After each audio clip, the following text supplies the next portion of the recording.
ముఖ్యమంత్రి జగన్మోహన్ రెడ్డి గారు 1200 కోట్ల రూపాయలు ప్రకటించిన తర్వాత కరోనా ఆ టైంలో ఆర్థికంగా రాష్ట్రం అంతా కూడా ఇబ్బందులు ఉన్నాయి. వెయిట్ చేశాము. తర్వాత సుమారు 2.5 సంవత్సరాల కాలం పాటు నేను ముఖ్యమంత్రి గారి దగ్గరికి వెళ్ళటం, అనేక సార్లు ఆయన అధికారులతోటి సమీక్షలు చేయటం, మంగళగిరి అభివృద్ధి కోసం 1200 కోట్ల రూపాయలని మరి కన్సల్టేట్ని పెట్టి ఏ పనులు చేయాలని చెప్పేసి డిపిఆర్లు కూడా సిద్ధం చేసుకోవడం కూడా జరిగింది. 1200 కోట్ల రూపాయలు ఇవ్వలేములే, ఇబ్బందులుగా ఉన్నాయని చెప్పేసి దాన్ని 500 కోట్ల రూపాయలకి కుదించటం, 500 కోట్ల రూపాయలు మళ్ళా తిరిగి 350 కోట్ల రూపాయలు కుదించటం, మళ్ళా తిరిగి 350 కోట్లని 125 కోట్ల రూపాయలకు కేటాయించడం జరిగింది. అంటే చివరికి 1200 కోట్ల రూపాయల నుంచి 125 కోట్ల రూపాయలకి ఫైనల్ చేస్తూ మంగళగిరి నియోజకవర్గానికి అభివృద్ధి పనుల నిమిత్తం జీవో ఇచ్చి, ముఖ్యమంత్రి అయితే ఏమన్నా గొప్ప ఏందంటే తప్పు చేసిన వాళ్ళు మహామహులే న్యాయస్థానం మెట్లెక్కి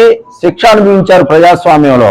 దానికి ముఖ్యమంత్రి అనో ప్రధానమంత్రి అనో తేడా ఉండదు. తప్పు చేసిన వాడు తప్పే, ఆ శిక్ష అనుభవిస్తాడు ఎవరైనా. జగన్ ప్రభుత్వం చేసే అవకాశం ఉంది. ఆ రోజు చూస్తామండి పరిస్థితులు. ఎవరైనా దొరికితే మాత్రం అదే అంటుంది, ఎవరైనా తప్పే. నేను చేసిన ఇది ఎక్కడైనా తప్పు ఉంటే తీయండి, ఇదిగో నేను తప్పు చేశానని నిరూపించండి, నేను దానికి బద్దుడినై ఉంటాను. మీరు చేసిన తప్పే, నేను చేసిన తప్పే, ఎవరు చేసిన తప్పేనండి. ఎందుకు ఎన్నుకుంటున్నారు ప్రజలు ప్రజాప్రతినిధుల్ని? మమ్మల్ని పరిపాలించండి, చట్టబద్ధంగా చేయండి అని చెప్పేసి పరిపాలన చేయమన్నప్పుడు ఈ దోపిడీలు ఏందండి ఎందుకు వస్తాయి? అలా చేస్తే అందుకే కదా, అలా చేయకూడదని వాటిని కట్టడి చేయడానికే కదా న్యాయస్థానాలు చట్టాలు ఉన్నాయి. చూద్దామండి, ఎందుకంటే నేను ఇంకా ఏ పార్టీలో చేరలేదు అఫీషియల్ గా. నేను చేరాలి అని అంటే షర్మిలమ్మ గారితో నా రాజకీయ భవిష్యత్తు ముడిపడి ఉంది.